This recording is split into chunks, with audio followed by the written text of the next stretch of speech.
The evolution of hitting has just come so far. Nowadays, there's the biomechanics, the anatomy, all the asymmetries in your body that can affect the way you move. Ralph Herrera is a skilled hitting coach known for sharpening young players' batting technique and discipline. What would be like the top one thing that you regret? I would say individuality and their movement patterns. If you don't know what body type you have, how would you go about figuring that out and figuring out what is optimal? We want to see how far you can rotate, how far is your hip-shoulder rotation. We stand you up, we look and see what your posture looks like. We can see if there's any wrinkles in your shirt when you're standing. What would you tell that person who is really wanting to commit to baseball but is struggling? I think that's a great question. All right, on today's podcast, we have a great guest, Ralph Herrera.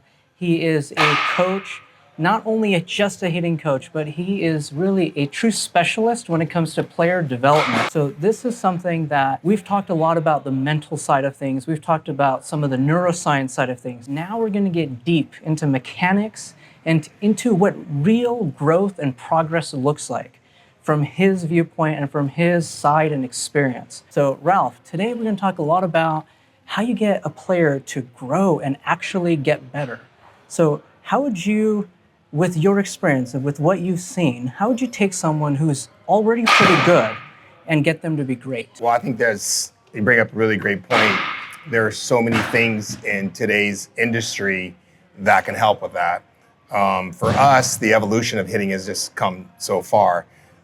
20 years ago, we were hitting off tees, doing specific drills, and then taking BP, and you were good to go. Nowadays, there's the biomechanics, the anatomy, all the asymmetries in your body that can affect the way you move. There's Interesting. Asymmetries in the body. Do you measure that? How do you find out if someone has an asymmetry? For a simple example is how they stand. So you can see the way someone stands. Are they standing, feeling like they're falling back, or do they look like they're leaning forward? And you can see the way their pelvis is rotated. Is it rotated forward? Is it rotated backwards? So with some of those asymmetries in the way they move, we could be giving them some drills or some demands, like get into your front side, that they're not able to do. Right. And that's key, right? Because very key. Otherwise, you're constantly working on something that's really doing nothing and wasting time, and efficiency is way low. Efficiency, and then also we could be doing damage to the player too. Wow. So that's, the risk of injury could happen. That's huge. So again, there's so many things that complicate, being not just a swing coach, but becoming a hitting coach. Right. And that's where, there are so many things that are involved is the biomechanics, how you move, the mental side of it, and then what you specialize on the visual side. Right. So it's a holistic approach that you look at. So you look at the whole thing. We start by evaluating the body. What type of mover are they? Are they a tight mover? Are they a light, loose mover? And then ultimately we have a lot of tools to help them move better, to make sure we teach them how to rotate properly. We want to teach them how to stop properly, to really make sure that we're seeing the decel patterns in their body to help them deliver the barrel. I think I would, and maybe you can help me with this, the visual demand in sports is high in every sport. Yeah. But if you were to rank what is the toughest sport visually, where would you rank baseball versus other sports? It's up there. Yeah, top 3. Yeah, I would say baseball, hockey, and then this third one is difficult for me because there's so many that are just like right there. Okay. So any sport that moves really fast, where you need vision as the main component, main driver for action, I think is in that third spot. Okay. So a lot of times I would say soccer, because it's such a visual sport and it's so dynamic. You're running the whole time. There's no pause. There's no break. So that's where vision, if it gets fatigued, it plays such a big role. So soccer or football would be, for me, right there. But then again, you can make an argument for volleyball. You can make an argument for so many. But if I had to pick top 2, definitely, for me, baseball, softball, and hockey. I think I agree. I mean, ultimately for us, we have to teach someone how to create space, have the right direction, deliver the barrel in less than for seconds. Yeah. Right. So that's one of the most difficult things to do. And, we start with youth athletes. The surprising part is some of the youth athletes move like professional athletes. Wow. And just naturally after coaching? Just naturally, they move better. And I think that's one of the things that I've learned after I think I've probably messed up thousands of hitters over the years is that, there's not one way to hit. When I was pretty closed-minded and felt like I had it all right, I was doing a lot of damage to hitters. Yeah.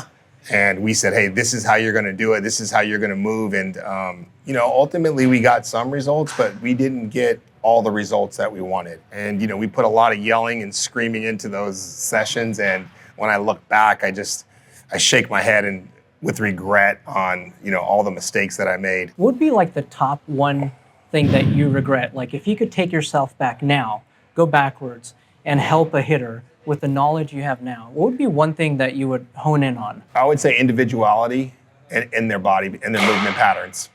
Making sure that, some people have to feel like they're they're leaning forward. Okay. You have some people that have to feel like they're in their heels because they want to hold themselves up. Okay. And I was doing damage to the ones because I was trying to make them all move forward. Right. And some of the hitters that couldn't physically do that and couldn't feel that, they didn't have the success. So if I had to do it all over again, I wouldn't be so closed-minded and stubborn in making sure that it was my way. So would you say that's the biggest part of the evolution is going from, let's say, molding someone to be perfect versus now you're looking at them as an individual, noticing their weakness patterns or their body and optimizing the body to make the performance happen? Absolutely. Okay. And then there's multiple ways you can optimize it. I think there are some really good foundations of what every great hitter does. They just all do it differently. Can you give me an example of that? So you have Mike Trout, Okay. who's a very tight mover. Yeah. So Mike Trout can really move in small windows. He doesn't need a big load to take his body and put it in optimum stretch. So he already has a lot of stretch in his body. So he's able to move tightly and in small windows. And it doesn't take a lot. It's like snapping a rubber band. His rubber bands are very tight. I see. Then you have somebody like Cody Bellinger. Cody Bellinger is really tall. He's a very loose mover. He has to get a lot of movement. He's got to feel his hands moving back and his body pulling all the slack out. Right. So he can get into stretch. Different body types, different moves, different visual cues, but they get the barrel there in similar ways. If you don't know what type of body type you have, how would you go about figuring that out and figuring out what is optimal? Is that where the coach comes in? Yeah, I mean, for us, we do. We want to see how far you can rotate, or how far is your hip shoulder rotation. Okay. We stand you up. We look and see what your posture looks like. I mean, we can see if there's any wrinkles in your shirt when you're standing. The way you stand, maybe the way your feet are organized when you sit down. So you may have something in your pelvis to where you have to keep your feet out like this so you feel more comfortable. Yeah. Right? So there's some little patterns that people give away. Just recently did some training with the farm system, Joey Cunha. Amazing week in doing that. And we learned a lot. So am I great at it yet? No. I have a long way to go. So, but I'm excited about the path that we're on. That's what I've noticed about coaches who are really great, is that they're always learning, right? You find a coach who's super confident, they know everything, they're not willing to learn anything new, I would say run away from that coach. Because there's always so much more to learn. And we've had kids run away from us, and rightfully so. They should have ran away from us. Early on we were big, we felt like rotational swing. There's a lot of rotation, but we were 100% rotation. We had 108 Performance, which is like Eugene Blucher and Will Marshall. They're a great group. They were in Southern California, moved to Tennessee, and they came in and they showed us, they opened our eyes to, you guys are being closed-minded. You really need to look at all these different patterns. You need to understand that there's more than just rotation. Right. There is a decel pattern. There is, you got to teach them how to put on the brakes. And they introduced water bags to us, and that's where those areas of key learnings over the years have really helped us and helped guide us. So when we talk about water bag, and can we actually do a demonstration? Yes. Can you do a drill? Yes, we can do it. We can do a couple different drills. Carmen, Supreme Athletes, Carmen Vasquez. Love it. She's put a lot of work. This kid's been putting in a lot of work since she was about 8 years old, and she moves really well and been rewarded by getting an offer from LSU, and many others chose LSU, but she's done a great job. So she's going to be our model for today. So we do a couple different things.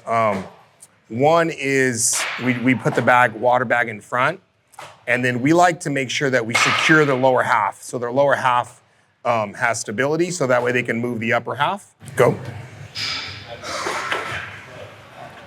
So there she's working across her body.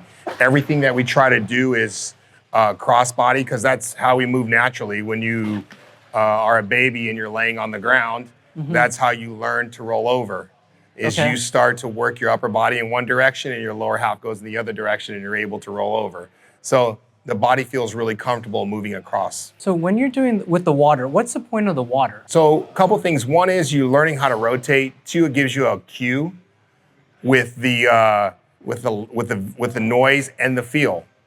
And so you're learning how to stop fast. So a lot of times we give cues like pull back fast. So do a turn and she'll pull it back fast. When it cues the brain to do something, the brain will actually help you achieve your goal. Okay. Also, we give constraint cues. So sometimes we'll just have them shuffle their feet in place. So shuffle them in place and tap them, yep. So they'll be tapping them in, and then I'll clap, and then we'll go. So I'll stand behind them, so shuffle. So we'll go, go, go. They don't let us see us, and then we'll give them that cue. So that way it's a faster turn. Again, shuffle, shuffle, shuffle, bang, and then go. So those kind of cues really help too. Because you also have to now listen and then react to it. So it adds another component to it. And a lot of times what we'll do is we have water balls too. We'll move this one in front so that way they have to get some turn in a different direction. So it'll create more space. Go ahead and do a land and turn. So it gets space in front of them. So it helps them create space that they need. A lot of times hitters, if you run out of space, you're not going to have a lot of success hitting. You're going to get jammed up a lot and pull your hands inside and really create some bad situations for yourself. Now, when you do that, does that feel heavy? Does that feel? No, it just feels like a resistance. Just a small resistance? Yeah. Okay. And resistance training is big for us too. We also use bands. So what we can do, let's just put this one on your front shoulder. Let's turn 2 circles all the way up. Yep. So what we'll do is we'll hold them in this direction. Okay. And then go ahead and pick up that water bag, bear hug and turn. So I'm trying to pull her front hip open. Right. So she's able to anchor it. So we can teach them how to anchor well into the front side with good stops. Now, is this helpful for everyone, or is this helpful for those who can't rotate that well? Well, one, to be able to stop fast, you have to learn how to go fast. So you have to learn how to rotate fast. So if you can't, you're only going to go as fast as you can stop. Okay. But if you're not going fast, you're not going to be able to stop well either. So, we want to teach rotation. We want to teach brakes. Okay. But first, it's teaching them how to rotate. So you're really moving in a frontal plane, side to side. And then as you load, so you're loading this way, and then you have to get into your rotation. Right. It sounds very simple. A lot of times we overcomplicate it as well with all these other cues. Like I mentioned before, a lot of the young hitters that come in here, they're already moving very well. And prior to this, we probably took a lot of those moves away from them and gave them cues that made them worse. Huh. I'll give you an example, squish the bug. Oh, yeah. Right? So that's a cue that's been around for years, but there's still people who use that. There's still people that use that, unfortunately. Another thing that we do is we'll go over the head water bag. And again, we're trying to stabilize our lower half. So just start wide and just do some continues. So the feet are in good place and just go 5 in a row.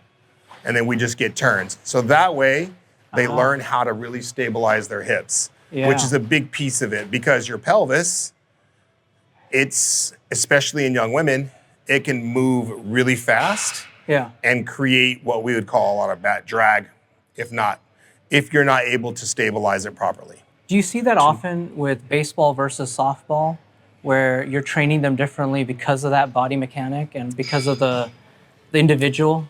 We do. We use individual cues. One of the cues that we use for hitters, go ahead and use this for a bat for now. Or if you want to get your bat. You want to get your bat real quick? So one of the cues that we use for every hitter that we use that come into Tilted Athletic Facility, the first thing we do is we ask them to swing up, swing down, and swing level. Oh, okay. So, and we'll record it. So for example, we'll use Carmen and go ahead, swing down. Okay, swing up and swing level. So if you record that and that was played back to her, they all look very similar. Yeah, there's a mild difference. There's a mild difference in those, where there's some kids that you'll say swing down and their swing down is this. Right. Their swing up is this. Right. Their swing level is here. So we ask that question because we understand that there are a lot of coaches that use the same cues for every hitter, especially on a baseball team or a softball team. Hey, let's swing down. But everyone's brain processes that differently and it means something different. Right. So we tried to help them understand that. Makes sense. One other thing that we do a lot of is we like to use crossbody stuff. So we'll use this as a farm log. So we actually try to train a crossbody. So she'll take this, it'll start out in front, and then her back foot will go and she'll get up here in that direction. Yeah, and then so feet straight.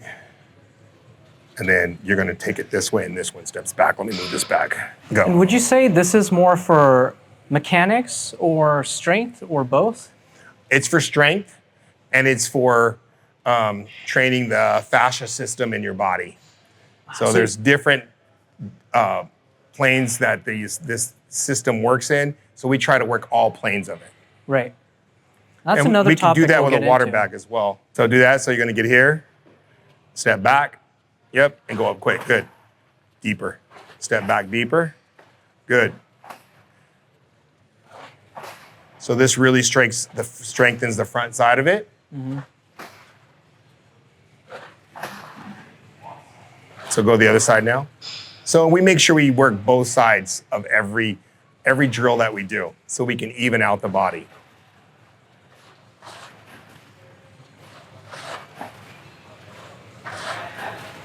Perfect. Yeah, so those are some things that we do. We also, we utilize this band a lot with a lot of drills. We'll take and band her up. Again, put this on the back shoulder this time, 2 turns. Yeah. 2 turns, go ahead. Right there, good. And go ahead, full swing with your bat. So we'll be here, and then we'll anchor him down. She'll do her load, and then a full swing. And that's resistance in the opposite It's resistance direction. in the opposite position, So you're right? forcing the turn. Forcing the turn. Or even feeling the turn. Absolutely. So we have this banded up. Go ahead, one more.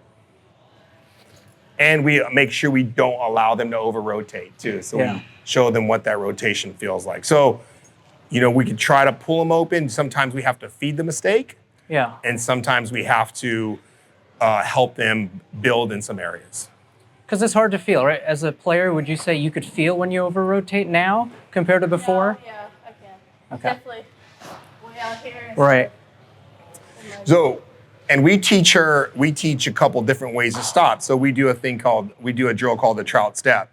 So sometimes, Carmen doesn't get a lot of pitches over the plate, rightfully so.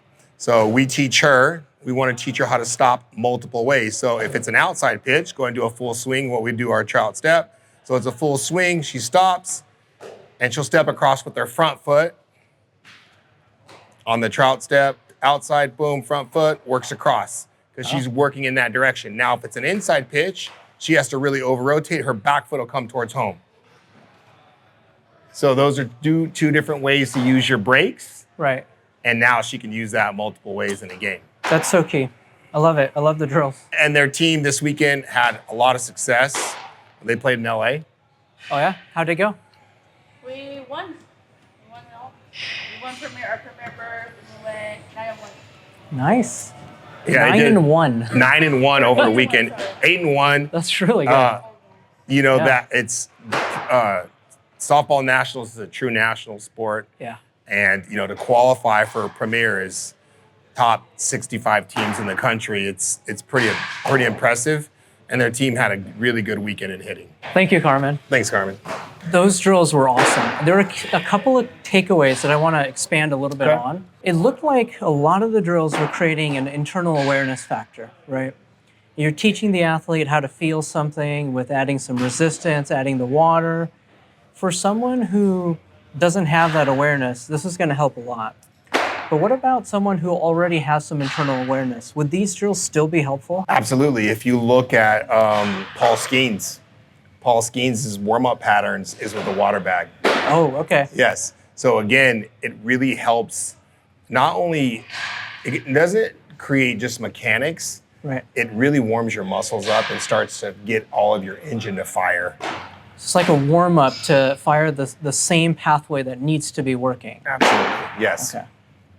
And you know, and those mechanics and that movement pattern, you could feel it early. Like if you're losing your top half too soon, you'll feel that water bag start to move too fast away from your lower half. Right. So there's so many different things that the water it helps us with. We're seeing more and more water bags in at the actual games. Yeah. Inside prior to them coming up to bat on deck. So it's almost like if you have certain tendencies, this could be one way to stop some of those bad tendencies. Absolutely. So like I mentioned earlier, what we do is sometimes we'll feed the mistake.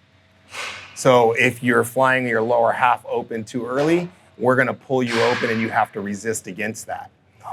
And then you see that, oh, okay, you know what? This resistance helped me. I see my barrel delivering better. But we also have some progressions that we set up in our drills. So we'll start with some movement patterns and then we move and we have a list of drills on how they're moving that day that we go to. So we blend it to where by the end of it, they're feeling really good about their movement pattern and swing. Yeah. I mean, you're using this as like a science of progression. Versus before, it was more just hit as many balls as you can, a lot of batting practice, right? Repetition. Yeah. Versus this is more of a progression, where they're not doing the same thing over and over, or they might be if they're stuck at a level, and then they're moving up and up and up. Yes. Okay. I love that. Another thing that stuck out to me was the fascia. Was fascia being trained prior, maybe accidentally or on purpose compared to now? Because I hear fascia a lot now. I think it was trained more accidentally, and then if you start looking at all the fascia lines in your body, they're so interconnected. Yeah. You have fascia lines running at the bottom of your feet, around your calf, up through your body, into your shoulder, right? So there's so many lines. So like when you land, are you feeling that tension in your feet? Right. Right, so that's why you see so many hitters like hit barefooted so they can feel the ground. Yeah. They can feel the tension. They can create tension. You know, as the science starts to progress and they understand the fascia system even more, which fascia lines to train because of the way your body is moving, it's going to even enhance the play significantly. Okay. Now, do you already do that here? Not as in-depth as some other hitting facilities do. Yeah. Like I said, we're just starting to go down that path. I mean, we understand the drills that we do, and we are training it. Yeah. We just aren't training specific lines of fascia. Right. Which I think we will. Like I said, we have some ideas of how we're going to progress in that direction. So, looking forward to that. I see a lot of research in that area, so. It just makes sense. In every sport now, they're starting to realize how important fascia and that system is, where before it was just accidentally being trained, and some people had it, some people just didn't. Absolutely. With some of the baseball training facilities that I've seen recently, they're so in depth in that, and the anatomy and the biomechanics. The most important part is how can you facilitate that into your sport. Right. Sport specific. Sport specific, just like the training that we're asking some of our players to do with you. Right? How does that enhance our performance on the field? Right. Yeah, it's all connected. Quick segment break, but you're going to want to hear this. If you're an athlete, coach, or parent, and you want faster reaction, this is where we start. This is called vector ball. This ball unpredictably bounces and it changes colors, red, green, or blue. We use this to sharpen the reaction time, focus, and coordination. And here's what makes it different. Whenever you see a different color, you can assign it to left, right, pass, shoot, adding a cognitive load, meaning that frontal lobe, while you're moving around, is making faster decisions. We use this with athletes every week, and we hardwire this decision making. Train your brain, train your eyes, dominate your game. Grab the vector ball in the link in the bio or scan this QR code to get started. Let's get back to it. Nowadays, an athlete can't just do one thing. They have to train a comprehensive way, right? Meaning if you're training hitting, you're going to be doing some cognitive stuff, some vision stuff. You're going to be doing the mechanics stuff, strength training. You're going to be doing fascia training. And then you're going to be doing awareness and resistance training. There's so many layers now involved to get optimized. 100% agree. And I think when you think back, again, when you go back 20 years ago, and even now, when you start talking about the physical training, the weightlifting, the strength, typically when you go to most colleges, most high schools for sure, like the trainer is the football trainer. Yeah. And he's used to training football players. Right, totally. Yep. Offensive and defensive linemen don't have to rotate. No. Right? So I think what you're seeing in our sport today are companies that are trying to enhance the movement patterns of the sport. And I think golf is probably years ahead of baseball when it comes to that. Their ball isn't moving, of course, but still some of the technology, I think, goes from golf into baseball. Yeah. I definitely think it's easier to develop technology for a sport that doesn't move, right? I mean, baseball is very dynamic. There's a lot more weight transfer. It is very, there is some controlled weight transfer. And, there's debates on what side you hit from the backside, you hit from the front side. Mm-hmm. I think there's always going to be that debate. From what I found is that, you really need to move into your front side, and you got to be able to work against that to be able to deliver the barrel. And there's companies that can actually, you have force boards that can actually measure that. Yeah. So the measurement tool is there. Yeah. And, so with video today, with the technology of force boards and force plates to see how much force you're putting into the ground and where that force is at the point of contact, I think there's a lot of data that can help you choose the direction that you want to choose. Yeah, there's a lot of tech coming out even now. I mean, beyond that stuff, that's amazing.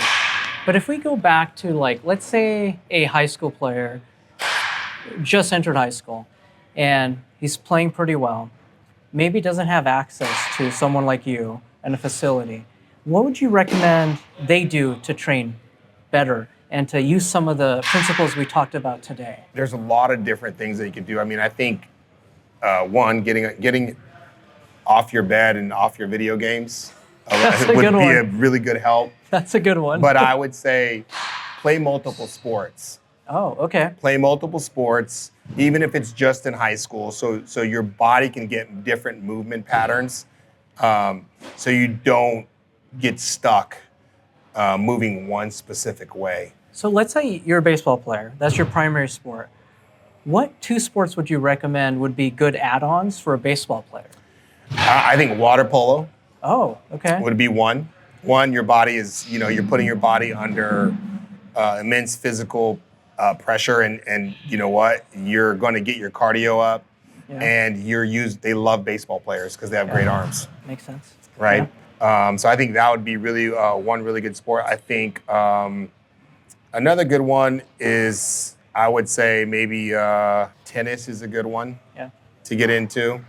The stops, the breaks, the different angles, the spacing that you need to strike a ball. Right. And even golf. People will say, oh, the golf's going to mess my swing up. Absolutely not. Yeah. The ball's not moving, but you're using a lot of the same muscles and physical skills to achieve that. And you don't have it, and you won't get hurt. I mean, I love football. Yeah. I love basketball, but your risk reward is not as high. Yeah, definitely. Especially with the level that people play nowadays with basketball and football, you can't just play for fun. You can't. It's a competition. You got someone wants to rip your head off across from you. And that's even in like middle school. Yeah. So I would say those are some really good sports. We've seen some of our baseball players play water polo. So it's worked out really well for them. I want to go back to one thing that you said I thought was really good. You said in order to hit fast, you need to stop fast. Correct. So can you go into some of the mechanics of that and maybe a drill that if we don't have a water bag or if we don't have some of this stuff, is there something you can do with just a bat and maybe a resistance band? Yeah, I think a resistance band just around your waist. You can utilize heavy bats. Okay. So you can go heavy, light, and then your bat. That will help your bat speed. Again, rotation speed and bat speed are two different things. There are college players that have higher bat speed than MLB players, but MLB players know how to hit and put force into the ball.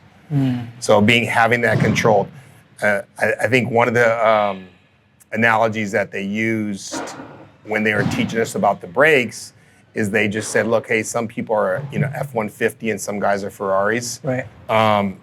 If you put a Ferrari engine into a Pinto with their brakes, you're not going to utilize the engine because you can't stop. Right. So we always use that analogy for us to say, listen, we have to maximize the output of our body. Yeah. And then you can only go as fast as you can stop. So we have to teach stopping, and then if they don't rotate well, we have to teach them how to rotate well, and then teach them how to put the brakes on. Okay. That makes total sense. So would you be able to demonstrate maybe how they would do it at home with a resistance band? Would they tie it to something and then tie it around their waist? Yeah, so I would say if you can order one of these. Like I said, this is I'm gonna put a plug out there for the farm system. They have bands, and they have these clips that go onto it, and you could take this clip and you could clip it onto a pole, or you could clip it onto a door or something in the garage, and then you can get this around your waist in this position, and then you can get away from it, and then you're gonna create tension, and then you're gonna work away from that tension. Work away from the tension. Work away from the tension, and you're going to feel it. So it's going to try to pull you back, and you're going to have good balance, and then you're able to stabilize your swing to start your turn. Then you can situate it around your shoulder, like I did with Carmen. Right. You can go in different areas, so that way you're creating tension, or you can feed a problem that you might have. Okay, and then you go the opposite way. You can go the opposite way. Okay, so let's say they did that. How many times would you recommend doing that before you start hitting to feel that difference? I would say take 20 to 30 swings with it, then go hit off your tee and see if you can feel what you're doing while you swing. I think that's one of the biggest. I think that's one of the biggest opportunities for young hitters and great athletes. They understand how their body moves. Right. So when something feels off, they can feel it right away. Yeah. So body recognition and feel recognition is a huge piece of it. And to do that, you have to have repetition. Love it. It's a good drill. When you analyze, if we go back to the body asymmetry stuff, I mean, you have years of experience. So you could look at someone, the way they walk, maybe the way they stand, and you can kind of tell some of the asymmetries. But how would someone know as an athlete themselves if they have asymmetry? Is that something that you just have to find someone who's qualified to get checked? I think find someone qualified that gets checked. And I think it's a really good question for, if you have it's probably not going to be your physical doctor that you go to see, your everyday doctor. But I would say there are many people that are qualified to evaluate you. If you go to some really good gyms, they're going to have people that understand people who've taken biomechanics certifications. and anatomy, who've taken certifications that can help you with that. Okay. The big thing now is the psoas muscle, right? That runs through your core and under your pelvis into your thighs. So that can really affect, if that's really tight, that can affect your pelvis and which way it's oriented. So, making sure that that's stretched out. And we do that drill sometimes when some kids come in really tight, my hamstrings are really tight. We have them loosen their psoas muscle. Then all of a sudden their mobility opens up a little bit and they feel so much better. Isn't that rewarding? Like a quick fix there? Yes. And then you're just saying, wow, those are little pieces that for some hitters that, if they over rotate, their back is hurting one day and their pelvis may be putting a lot of pressure on it because they're oriented a certain way. So they have to go back in and reorient themselves and get some stretches that kind of get them back into better posture. Is there anything on that realm you recommend players do before a game or before a tournament when it comes to stretching or routine? Again, I recommend taking a water ball or a water bag for those routines, so you can do your movement patterns and your movement to get yourself warmed up, or just a PVC pipe or your bat, where you're walking across your body with your shoulder. You're doing some double shuffle turns. You're doing baseball movement patterns. Okay. And getting back to your question on evaluating your body type and some of the asymmetries, I think chiropractors do a really good job of doing that. Would you say sports-specific chiropractor, or any chiropractor can do it? I would say if one that is sports-specific, that focuses on sports versus general practice chiropractor, but I would guess that most of them would be able to help you with that. If they weren't able to give you what you're looking for, I think they could recommend you to someone. Right. But it's a good process to go through so you understand it. So that way you can go to your pitching coach or your hitting coach or your baseball coach and say, hey, I'm having a problem standing in this direction. It's because he has asymmetry in one of the sides of his pelvis, so he's leaning in poor posture, and the coach is getting upset with him. But it's really something inside of his body that's creating that. And then you can cater the biomechanics towards their body type. You can or fix the body. Or you could fix it. Yeah. There are some things that you can fix. Yeah. So I think that's a big piece of it, is that being able to identify it and how do you correct it. And there are ways. There's a lot of band work. You can band, there's not enough frontal plane stuff that's practiced, like some side lunges with kettlebells. Okay. Right? So allowing yourself to expand in. Once you start to try to understand it and investigate it, you start to look into other areas that can help that and educate yourself. Yeah, there's so much involved into just hitting a ball, right? Yes. Yeah, I mean, just biomechanics, and then you got all the other stuff too to actually hit it. So for you, where have you noticed like the biggest improvement with players? Like if there was one thing that you are able to do to notice the biggest improvement, would it be the body and the symmetry?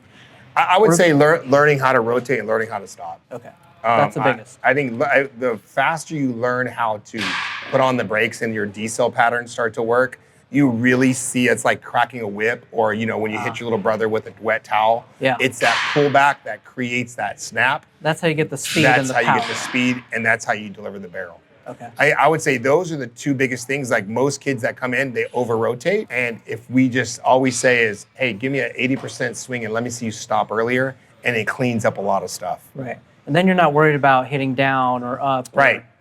You're worried about delivering the barrel. And I think, again, if we can say that would be the one big piece is, and again, I'm working with a lot of youth hitters.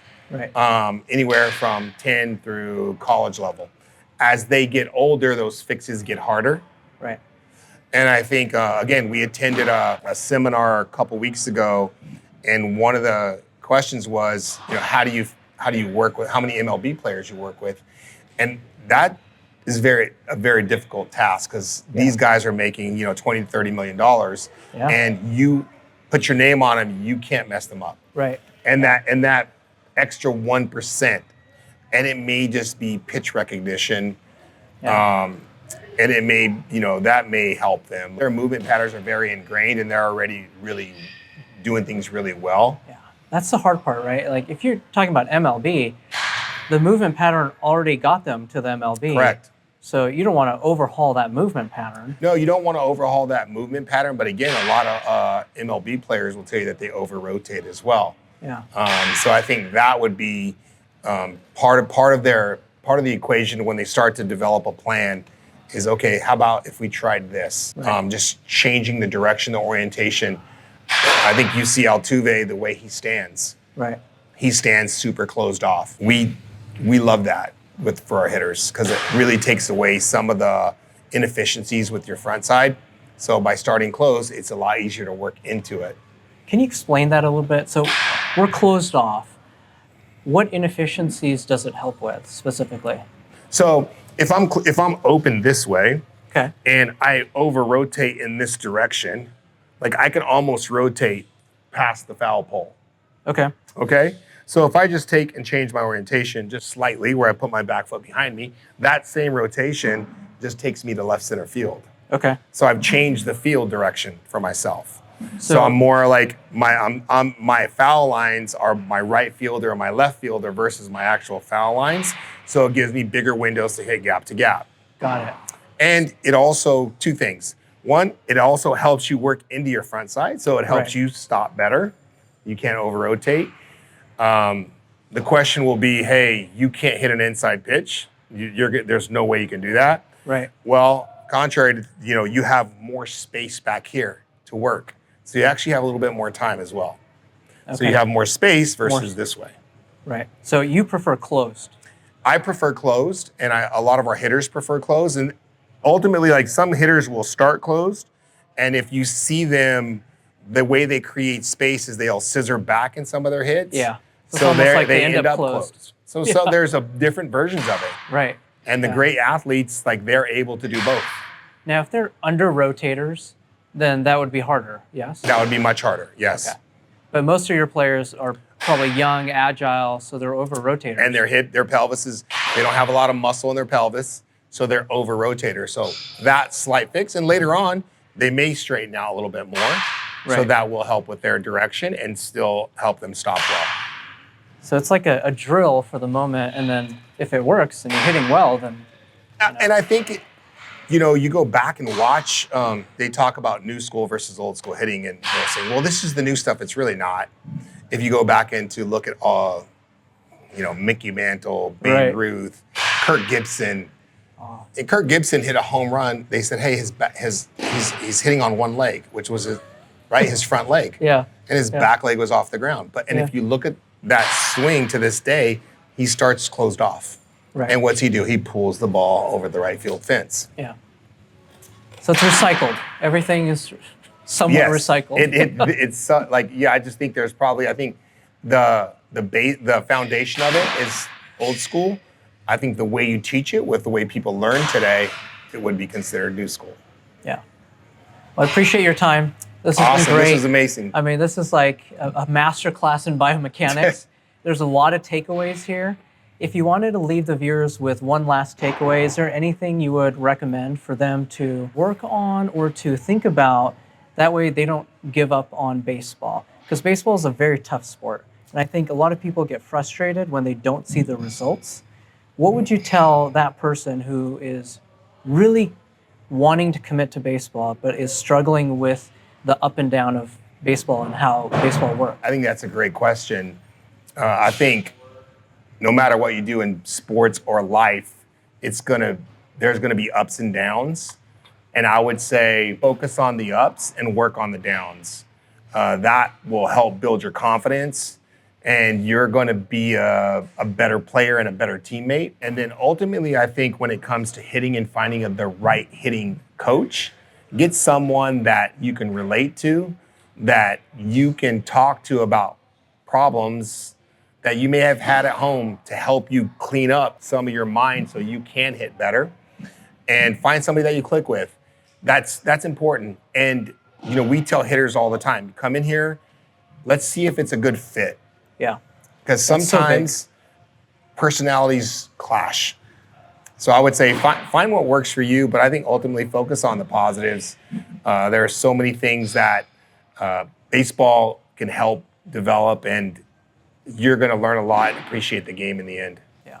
Appreciate it. Thank Thanks, you. Ralph. Thanks for having me. Yeah.